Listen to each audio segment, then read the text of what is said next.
Hey guys, I'm your host Tara A. Devlin, and welcome to this week's episode of Kowabana, true Japanese scary stories from around the internet. My latest book, Toshiden Theater, Bite-Sized Japanese Urban Legends Volume 1, is now out. If you ever wanted a collection of short, bite-sized stories you could zip through whenever you have a few minutes spare, then this is the book for you. Bringing you all sorts of Japanese urban legends you may or may not have heard before. These creepy, odd, and bizarre little tales will keep you entertained and no doubt thinking about them for quite some time to come. Toshiden Theater is available on Amazon right now, so do check it out and help support the show at the same time. To celebrate reaching our 150th episode, this week we're following up with the thrilling conclusion to Dangerous Curiosity. Make sure you check out the last episode if you haven't yet to get the first half of this story before diving in. But now, without further ado, let's find out what's going to happen to Shin, Jun, and our main protagonist in Dangerous Curiosity, Part 2.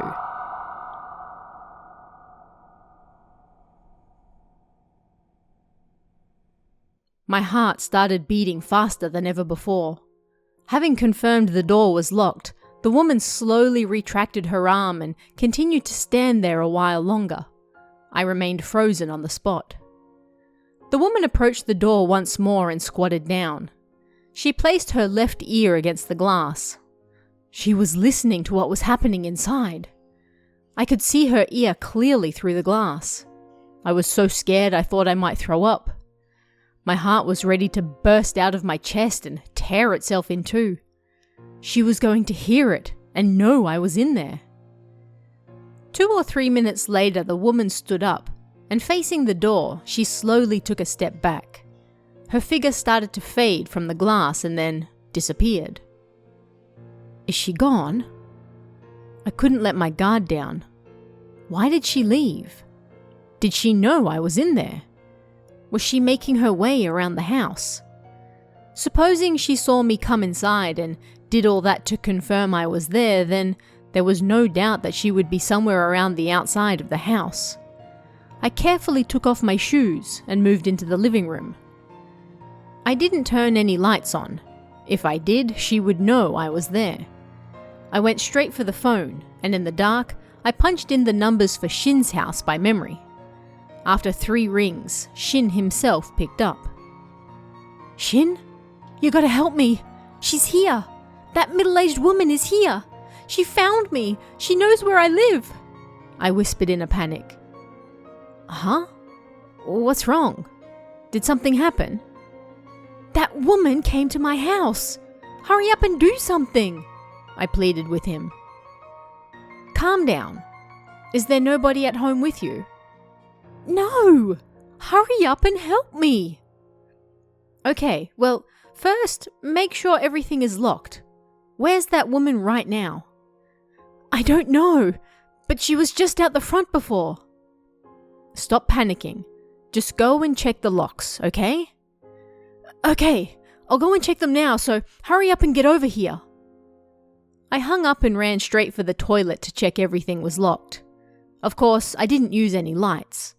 Relying on my senses and using the wall for guidance, I made my way towards the toilet. First, I closed the window, being careful not to make a sound. Then I went to the bathroom in the next room. I slowly closed the window and locked it. Then I went to check the veranda window.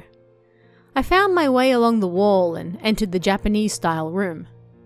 When I saw the window, something felt out of place. It was closed, as usual, and the lace curtains were open, but on the left-hand side, there was the shape of a person. Someone had their face pressed up against the window, their hands cupped like binoculars as they tried to see inside. There were no lights on and it was somewhat brighter outside, so there was no way she could see me.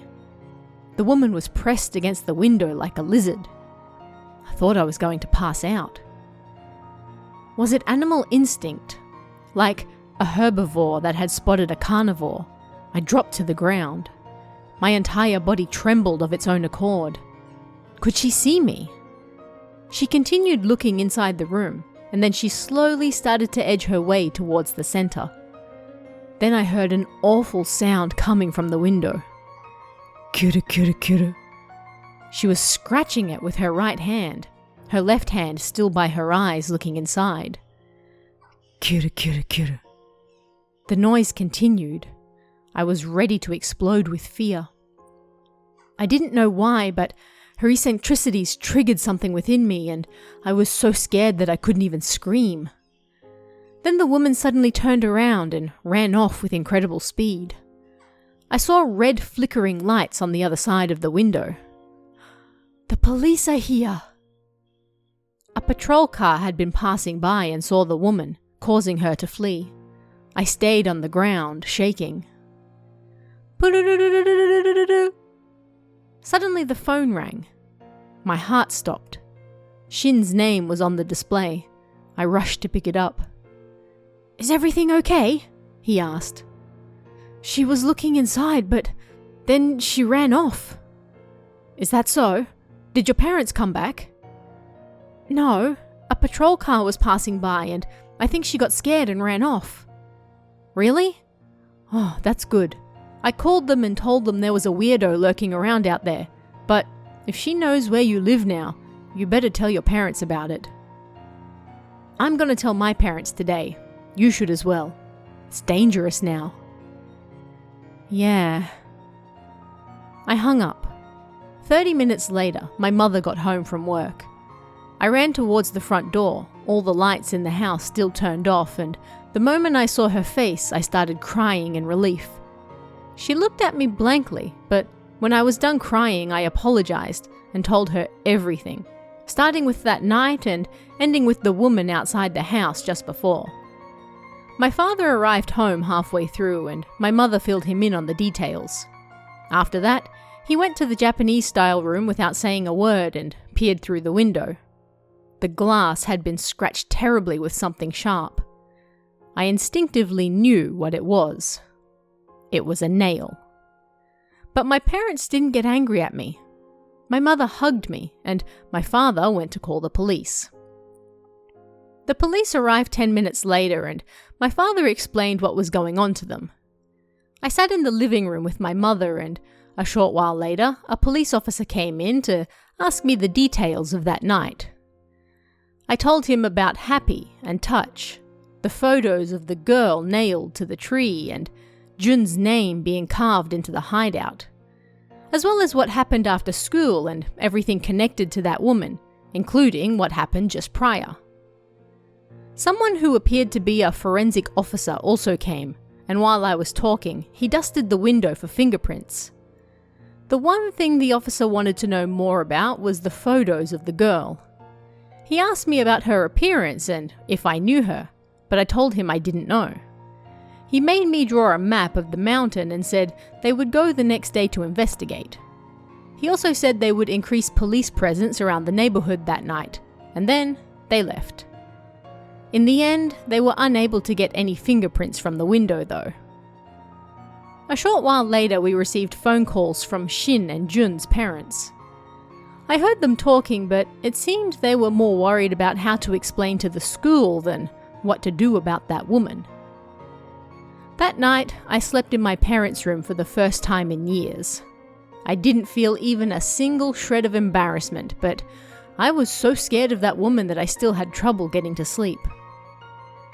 It was already 8 a.m. by the time my mother woke me the next morning. "I'm going to be late," I said, and started to panic. "You can stay home and rest today," she said. Apparently, she'd already told the school about what was going on. My father had already left for work, but my mother had taken the day off.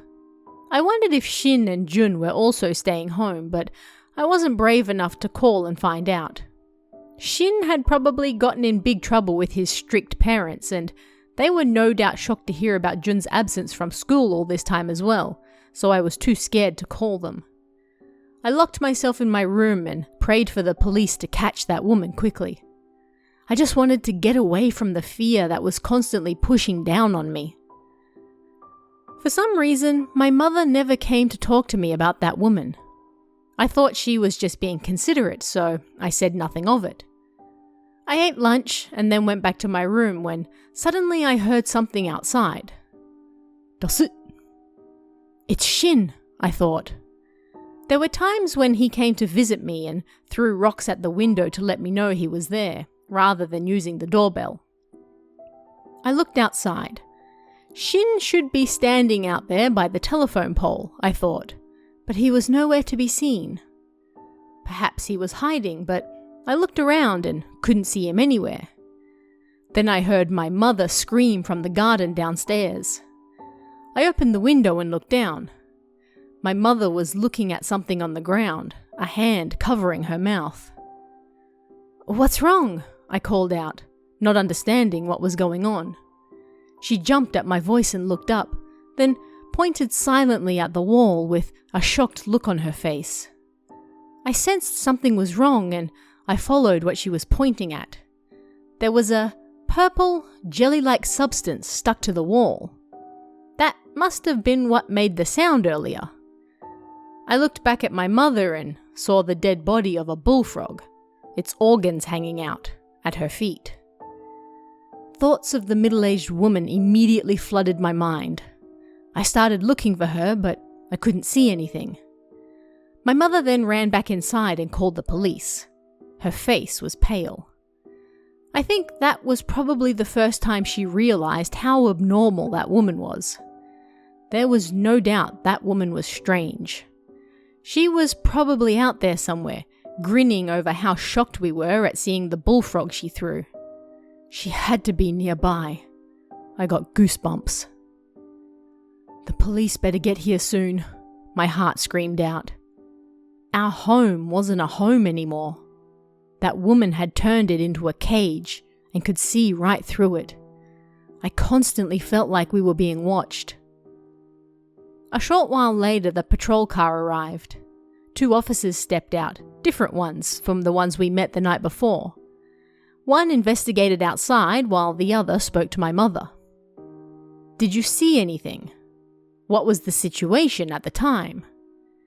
He did nothing but ask vague and obscure questions over and over. Then, finally, he said something that stirred up even more anxiety. "You were bothered last night as well, correct? There's a good chance the culprit will try to do something again very soon." "It's that cursed woman!" I screamed, on the verge of tears. "She's around 40 and wears a coat. You have to catch her quickly," I pleaded. "We went to look at the mountain just before," the officer said. "We found the dog's corpse and your friend's name, as well as the photos of the girl. We're going to be investigating it all, so don't worry, we'll catch the criminal." He rested a hand on my shoulder, then turned to talk to my mother again. "You should contact your husband." They took photos of the stain on the wall and the frog's dead body, and about an hour later the police left. A short while later, my father got home. It wasn't even 5 p.m. yet. He must have been worried. My mother was silent as she prepared dinner, as was my father while he read the paper, but I could tell they were restless. Of course, I was also worried about the next time that woman might appear. That night, we ate dinner in silence. The only sound was that of the TV. Then, around 11 p.m., everyone went to bed. Just in case, we left the lights on in the living room on the first floor. We all slept in the same room again. Of course, I again had trouble getting to sleep. How long had passed? Suddenly, I heard an angry man's voice screaming downstairs. "Hey! It was a voice I knew. It was that middle-aged woman. We all jumped up at once and my father rushed downstairs. My mother pulled me closer and we stayed in the bedroom. Ka-cha, gada gada gada gada gada gada. My father unlocked and opened the front door. At the same time, the woman started screaming again. "Stay still! Hey, stop struggling!" I finally understood what was going on. The police had caught her. The woman continued screaming. I trembled, unable to leave my mother's arms. My father came running back upstairs. "They got her! They want you to confirm it's the same woman you saw in the mountains. Are you okay with that? He asked me. Of course, I wasn't, but if I did, it would all be over. If it could bring an end to all this, I could do it. Yeah, I convinced myself, and I slowly followed my father down to the front door. You! Damn it, so you want to torment me as well, the woman screamed, and tried to run at me, but my father grabbed me and the police held her back. That woman was standing there, right in front of me. At first, I was so scared I could only look at my feet, but my father patted me on the shoulders and slowly I raised my head. The woman was lying on the ground, a police officer on either side holding her down while she glared at me. She had apparently struggled with them quite a bit. Her hair was a mess, there was blood running down her face, and she was foaming at the mouth like a stray dog. You! Just how much do you want me to suffer? I didn't understand what she was trying to say as she screamed and struggled. Is this her, the woman you saw at the mountain? The officer who was restraining her asked me. I struggled against the intensity of the woman, so all I could do was nod. They quickly cuffed her and said, "All right, lady, you've been caught red-handed trying to commit arson." After they cuffed her, she screamed and struggled the entire time as they took her back to the patrol car. Then one of the officers returned and told us he would explain the situation. We were driving past your house when we saw a figure on your front step. It was that woman. She was squatting and setting something on fire. You have some old newspapers piled up by the front door, correct? The officer said. No, we don't, my mother replied. She must have brought those herself then, he said, and pointed to a pile of newspapers. They definitely weren't ours. Huh? The officer noticed something and pulled it out of the pile of papers. It was a piece of wood. Nani Nani Nani, Death by Fire, was engraved on it. It was my full name. My entire body broke out in goosebumps. So she did discover my name. If the police weren't driving by at that exact moment, I nearly passed out. My mother started crying and pulled me to her, patting my head. The officer was silent for a moment before he started speaking again. To be honest, that woman suffers from a few mental problems. She lives in Nani Nani City and we've received quite a few complaints about her. Well, some are a little sympathetic towards her, but... He started to tell us about the woman. Her husband died in a traffic accident 1 year ago. Ever since then, she's been emotionally unstable and suffering from schizophrenia. And well, she often quarrels with those in the neighborhood. Those photos you found on the mountain are particular to this woman. During the accident, a young girl ran onto the road and, when her husband turned the steering wheel to avoid hitting her, he ran into a wall. Both he and the woman's son died. The girl was unharmed, but ever since then, she's been taking it out on the girl's family. But an accident is an accident, and the girl's family has never filed a damage report, but she appears to hold considerable resentment against her. Hearing his story, I didn't feel a single iota of sympathy for that woman. Instead, I understood just how vindictive she was. But most of all, I was worried that, because the police knew she was emotionally unstable and schizophrenic, she would soon be released. Would I have to start fearing for my life again soon? By the time the police officer was done talking, all I felt was a spreading sense of despair, not relief. Then, 5 years later, Shin, Jun, and I had all moved on to different high schools. We stopped seeing each other and went on with our separate lives. Of course, I never forgot about that woman, but the fear started to fade. During winter vacation of my first year of high school, I got a call from an old friend. It was Jun. "Hey, long time no see," I said. "I've had an accident on my bike. I broke my leg and hip, and I'm in the hospital now," he said. "What? Are you for real? Which one? Are you asking me to come and visit you because you're lonely?" "Well, there's that too, I guess. Do you remember that thing with the middle-aged lady? I don't mean the incident itself, but do you remember her face?"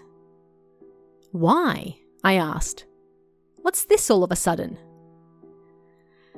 "Every night after visiting hours are over, there's this strange old lady who comes to look at me. She just grins." The moment he said it, the woman's face appeared clearly in my mind like it was just yesterday. That face with her lips pulled back over her teeth the first night we met. That awful grin when we saw her that day after school. The crazy screams that night I saw her at home.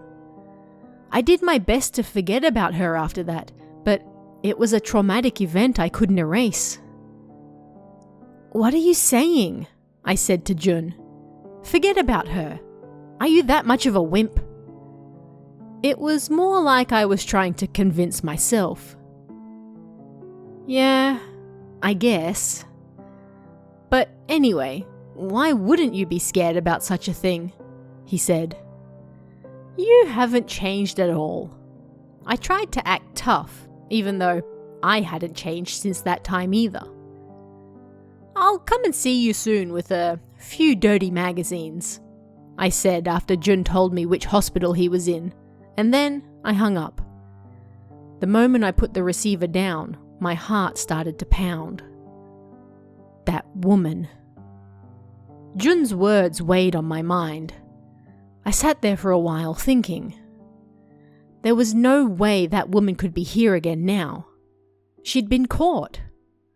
Did they release her? Besides that, when you thought about it, the three of us never did anything to that woman in the first place.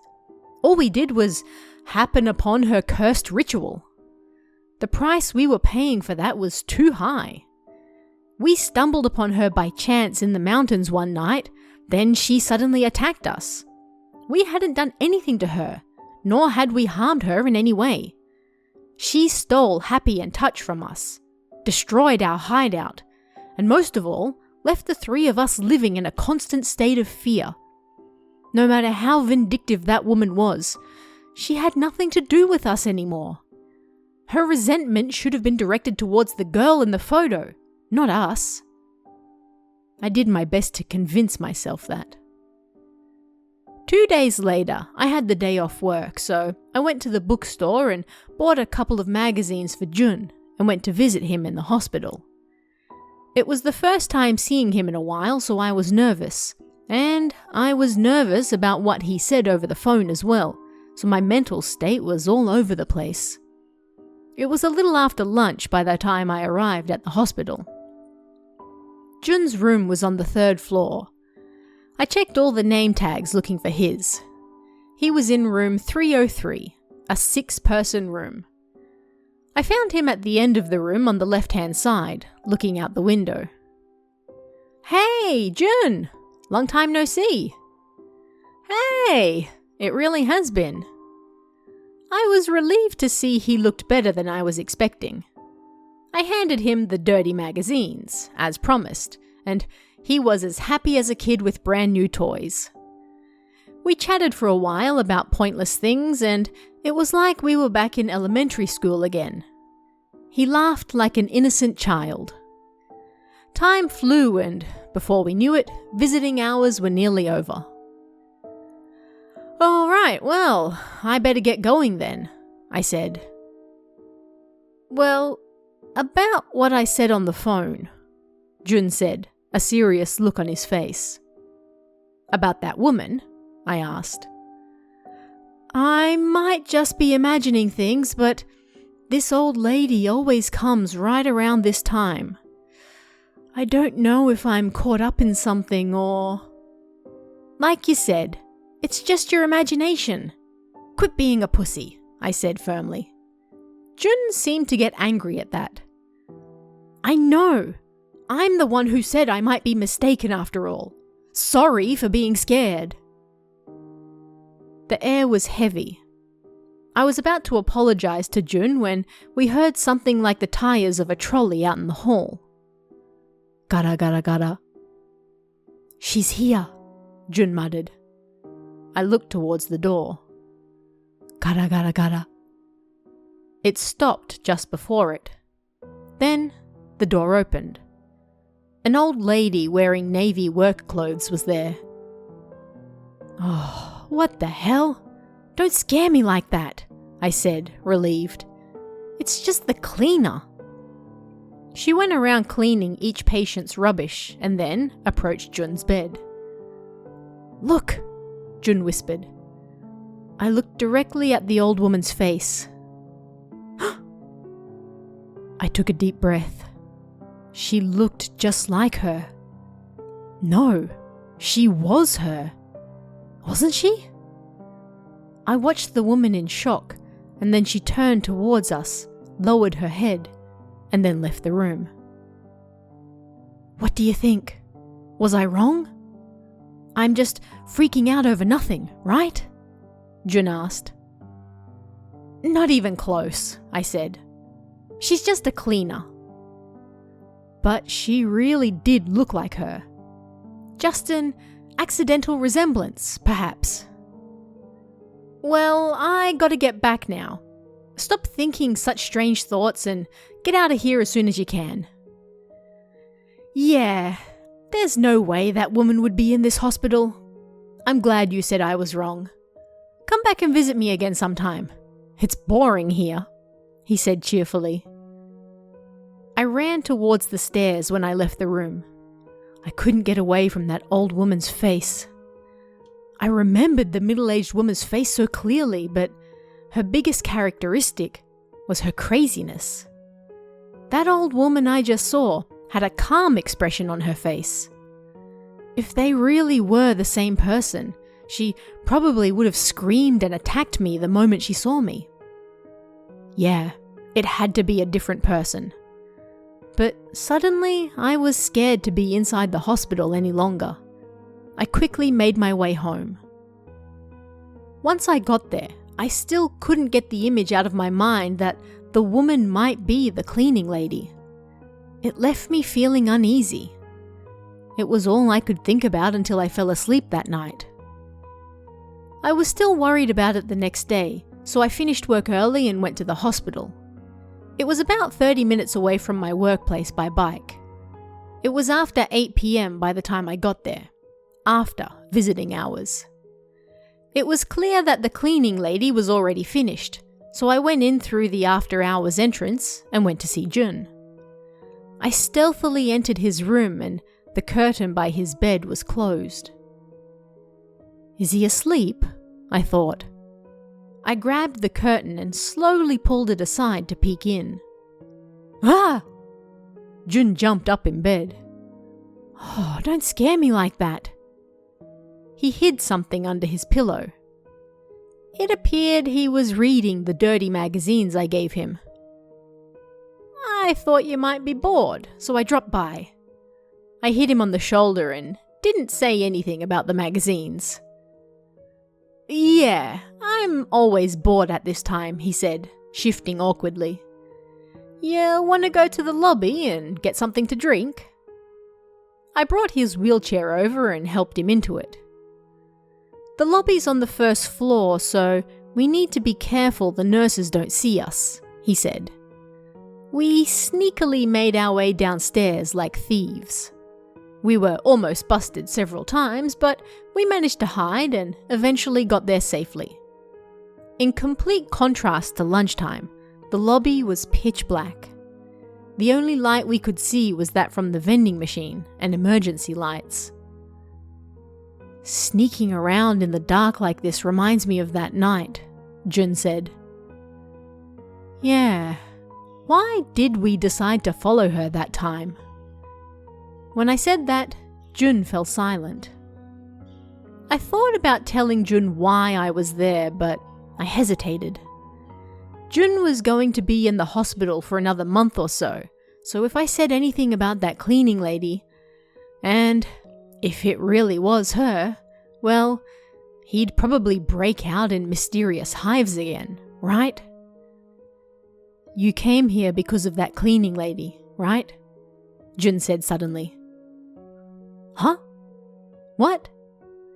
I played dumb, but Jun looked at me seriously. You did, right? She really does look like her, huh? No, it probably is actually her. I faltered under the intensity of his glare. Well, yeah, they do look somewhat alike. I mean, they have an entirely different atmosphere about them, but they look similar. Jun nodded. Yeah, I said that on the phone earlier. He lowered his voice. On the second night I was here, my leg and hip were hurting so much that I couldn't sleep. I couldn't turn over and it was lights out time, so I closed my eyes and did my best to get to sleep. Just when I was starting to feel drowsy and doze off, I felt eyes on me. I ignored it, thinking it was just a nurse on her rounds, but I could hear this breathing like, ha, ha. I thought it might be the patient next to me sleeping and opened one eye, but then I saw my bed curtain was open about 3 centimeters and someone was looking at me through the gap. Whoever it was, they were very clearly looking at me and grinning. Terrified, I pretended to be asleep. Then it seemed I really did fall asleep, and next thing I knew it was morning. Thinking back on it, it seemed like I'd seen that grinning face before. Yeah, it was the cleaning lady. I knew exactly what he was talking about. I saw the eyes of that middle-aged woman grinning at me as Jun described his scene.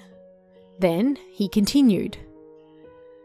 Then, when she was coming to clean up the rubbish, when I looked at her, suddenly our eyes met. She was already looking at me, half grinning. Hearing that, the doubt I had over whether the cleaning lady was that middle-aged woman or not was gone. It was her. She'd been released back into society. My hand shook as I gripped the can of coffee tighter. I wasn't cold. My body was reacting to the fear it remembered so well. Suddenly a light flashed from behind us. Hey! When we turned around, a nurse on her nightly rounds was standing there. Jun-kun, I couldn't find you, and here you are. It's past lights out. You know you can't be out and about at this time. And it's long past visiting hours. She was rather upset. I know. Well, come and see me again soon, Jun said as the nurse wheeled him back to his room. I figured I may as well go home and went back to the emergency entrance. Hospitals are creepy at night, but as I walked, I thought that was probably just because we'd been talking about that woman. Someone was down the other end of the hall. Was that the cleaning lady? No. The middle-aged woman. The woman that might have been her was doing something. There was no mistaking it. It was her. She was doing something near the exit. I quickly hid and watched what she was doing. She didn't appear to have noticed me and was bent over doing something. I focused all my attention on her and continued watching her. She was rummaging through a bag, separating things into another smaller bag. She had no idea I was there at all. She was entirely focused on the task at hand. Was she Separating the hospital's rubbish?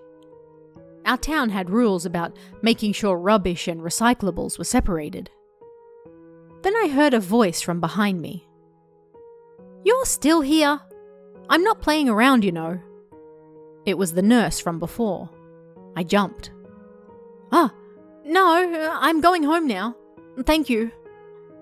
The middle-aged woman by the entrance heard us and turned to look at me. She was looking right at me. "Are you kidding me?" The nurse muttered and went back to her rounds. There was no time for that. That woman had found me. What should I do? Should I run? Should I ask the nurse for help?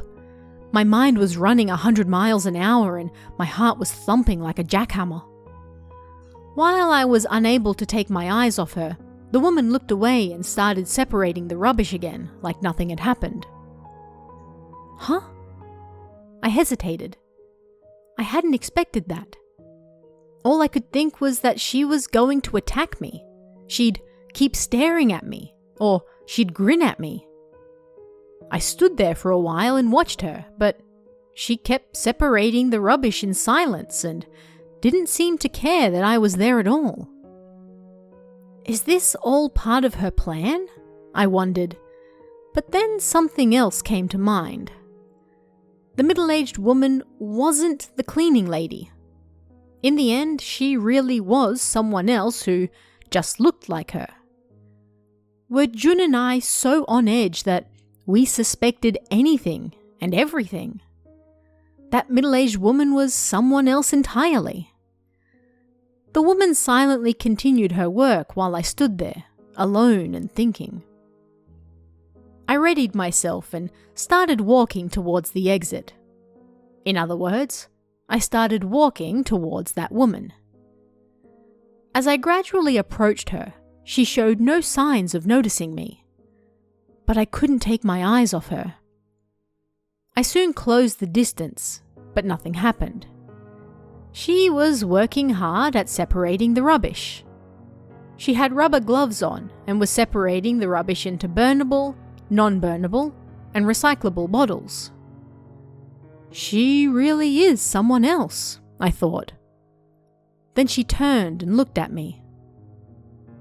"You've gotten bigger, haven't you?" I turned white. "You've gotten bigger, huh? You've gotten bigger." She knew about me. Who was she? Was she really her? Was she the middle-aged woman? She stopped working, took off her gloves, and approached me, grinning. How was I supposed to look? No doubt, incredible fear was written all over my face. She stood right in front of me.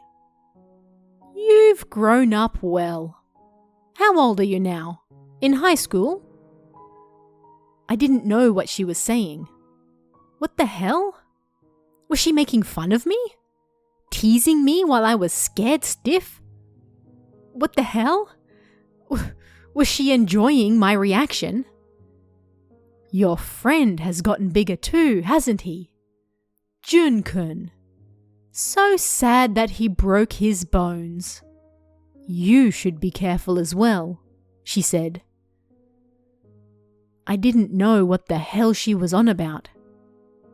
Did she forget what she did to my friend all those years ago? They weren't the words of someone who had planted such fear and trauma in us. She grinned again. "There was another. How is he?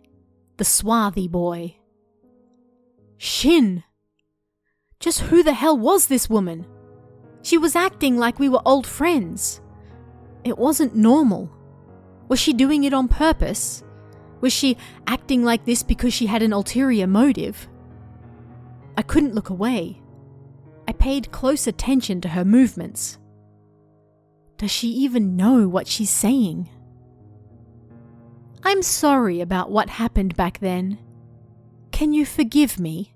she said as she closed the distance between us. I didn't know what to say. I just silently took a step back. "If you're for real, You should have apologized sooner." I couldn't believe my ears. Was she really apologizing, or was it some kind of trick? She extended her hand towards me. "I intended to apologize properly to you all. For real." She got even closer. She was so close I could feel her breath, but unlike last time, now I was 20 centimeters taller than her and much larger in body as well. If she laid a single finger on me, I'd send her flying, I thought. The woman looked up, her gaze fixed upon me, but I didn't feel any malice, hatred, or anger from her eyes. She just looked straight at me. "I know I did something horrible to you then," she apologized. Unable to take the tension anymore, I ran, leaving the hospital behind. I feared I might turn around and see her chasing me, but when I did, she wasn't there. What an anticlimax. I stopped, caught my breath, and thought, was she really apologizing from the heart? I couldn't believe her. It was too suspicious. After everything that happened, of course it was. I slowly jogged back to the hospital.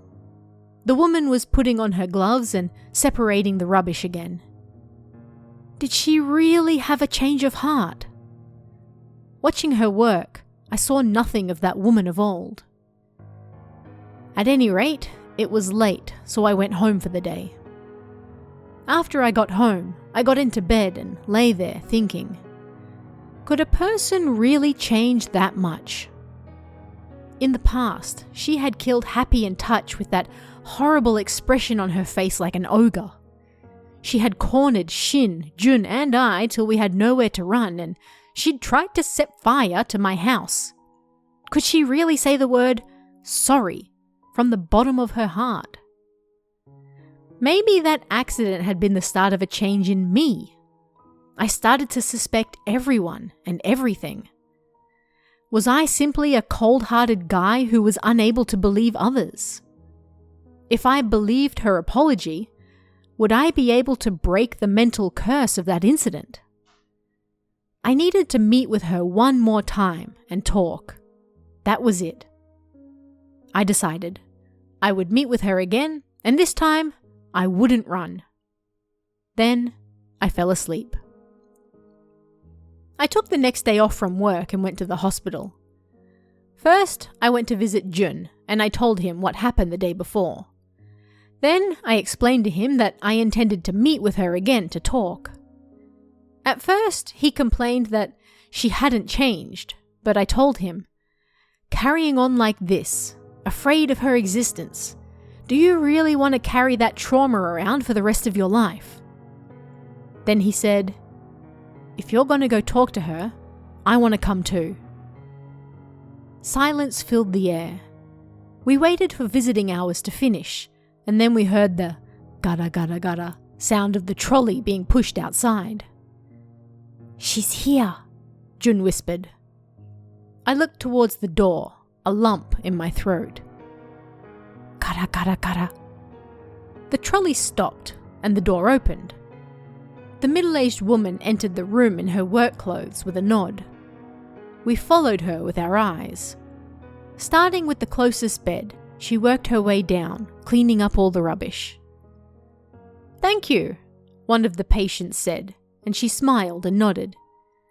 It was hard to think she was the same person we knew in the past. Then she finally came to clear the rubbish from Jun's bed. She didn't look at us at all. She bowed her head and then started cleaning. I didn't know what to say to her, and for a while I watched her clean, but then Jun broke the silence. Hey, what's the meaning of all this? She stopped work immediately and, with her head still down, said nothing. You remember me, right? You haven't said a single word of apology to me, he continued. My heart started beating faster. I didn't expect him to suddenly get angry at her. "I'm sorry," the woman said in a small voice, her head hanging down. Jun was surprised at her honest response and looked at me blankly.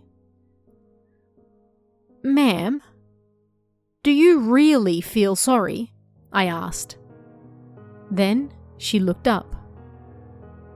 "I really am sorry. Because of what I did, Jun-kun had an accident.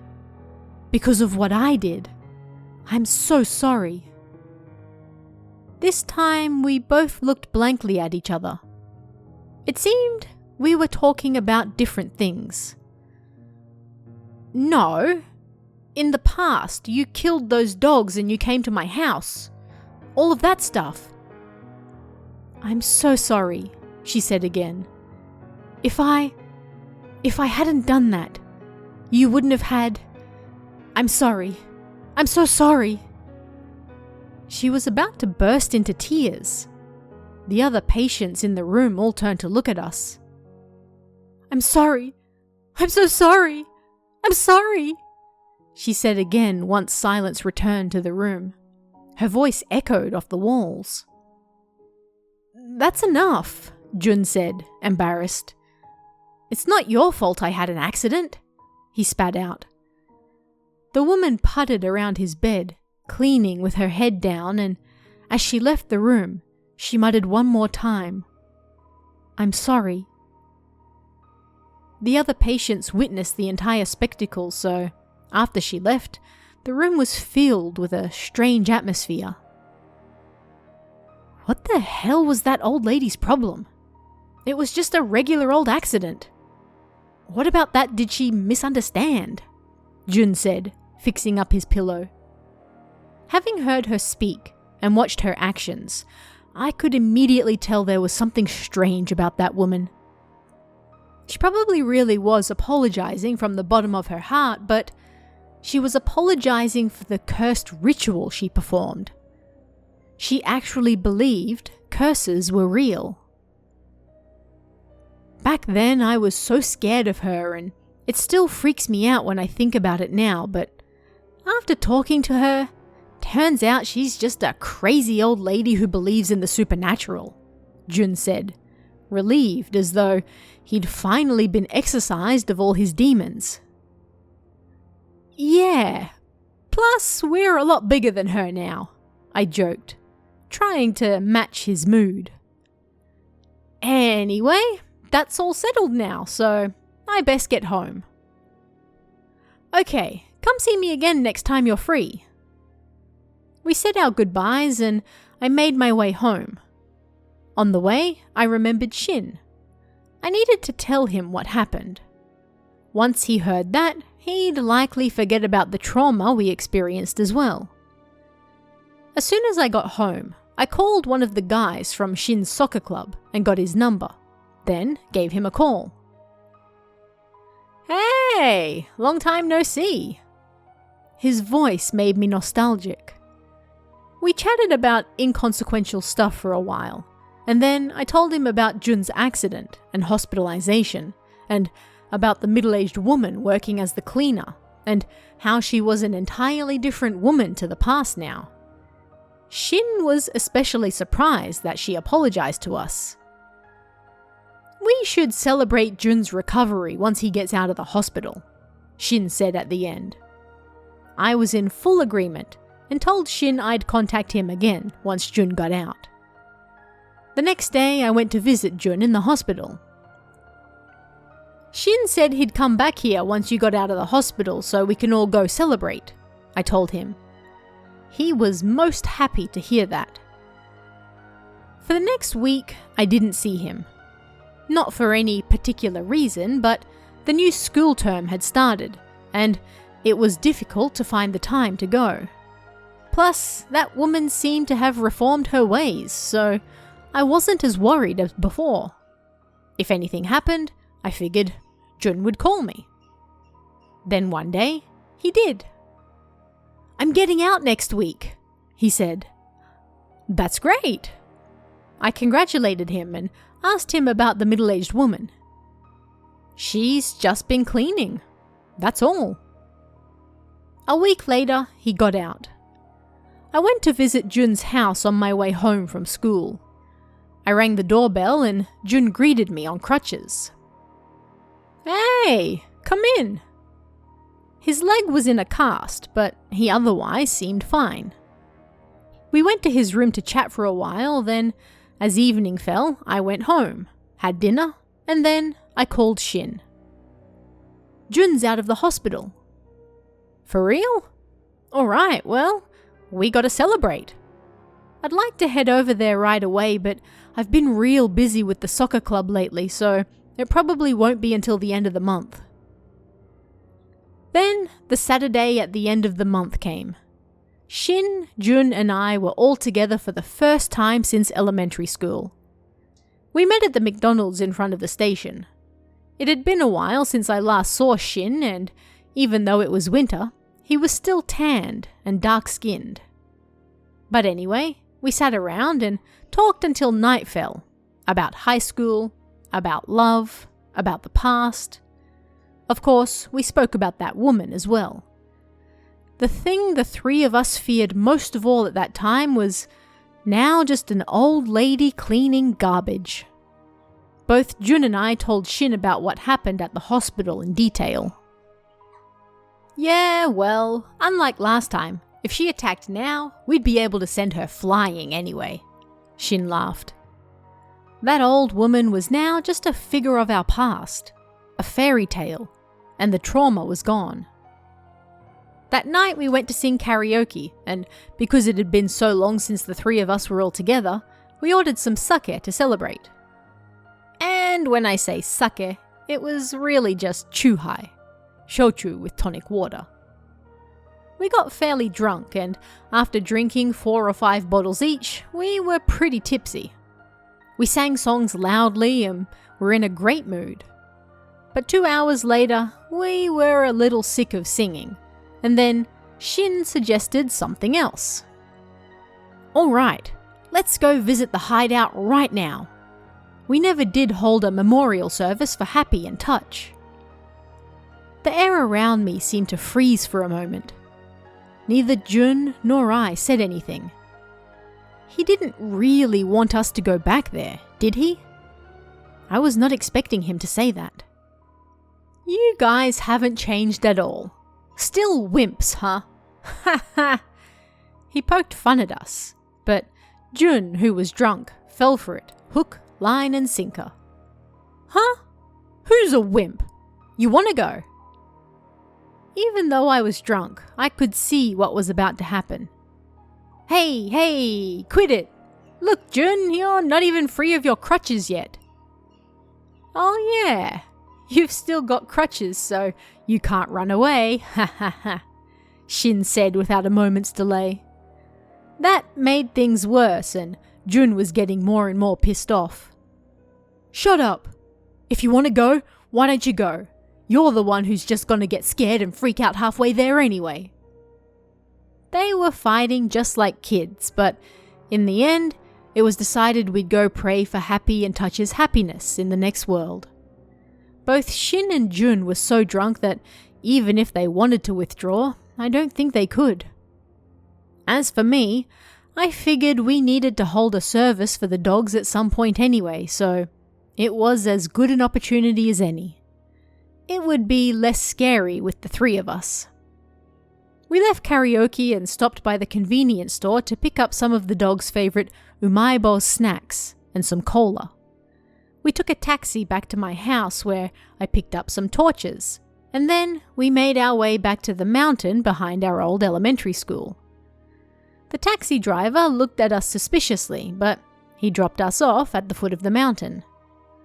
Alongside the nostalgia of our childhood stomping grounds, I remembered that day.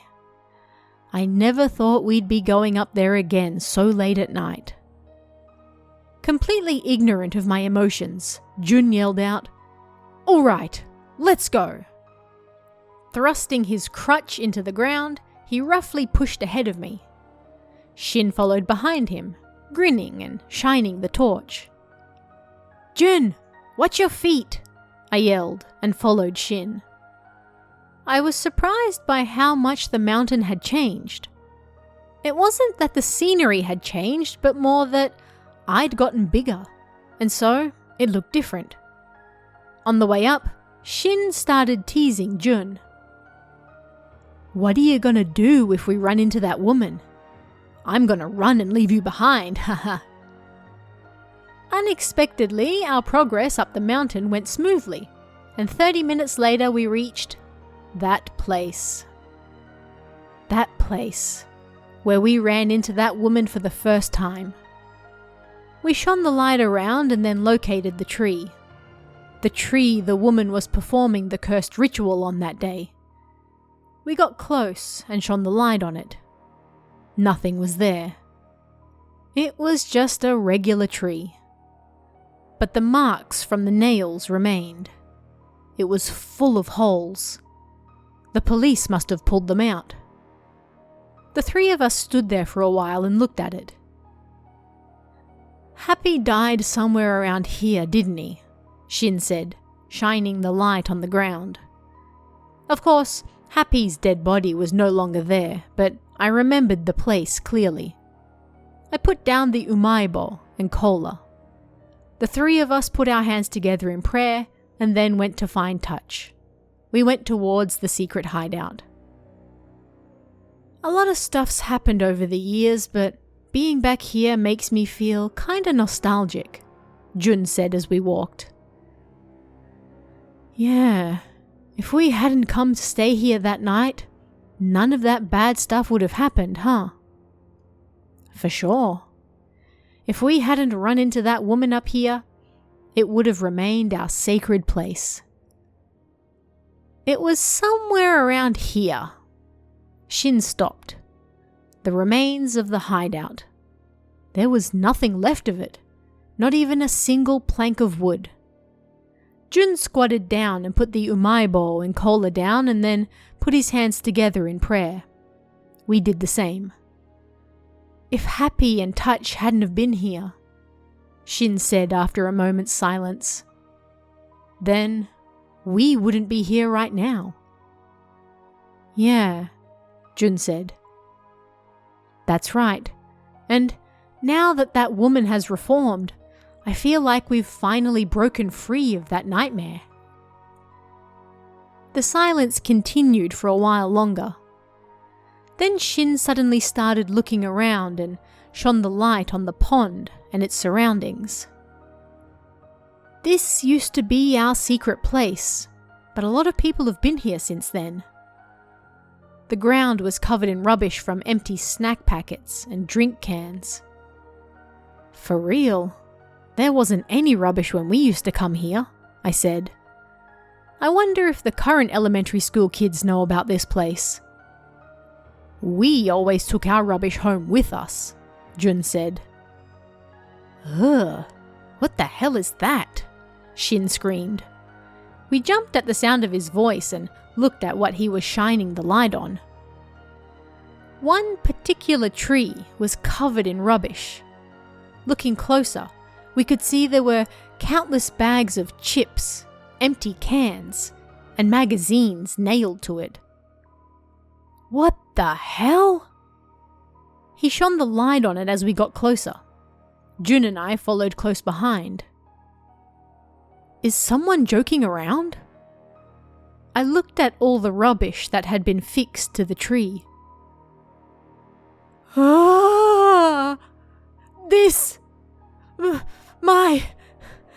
It's my rubbish! Ah!" Jun's voice trembled as he went rigid. "What?"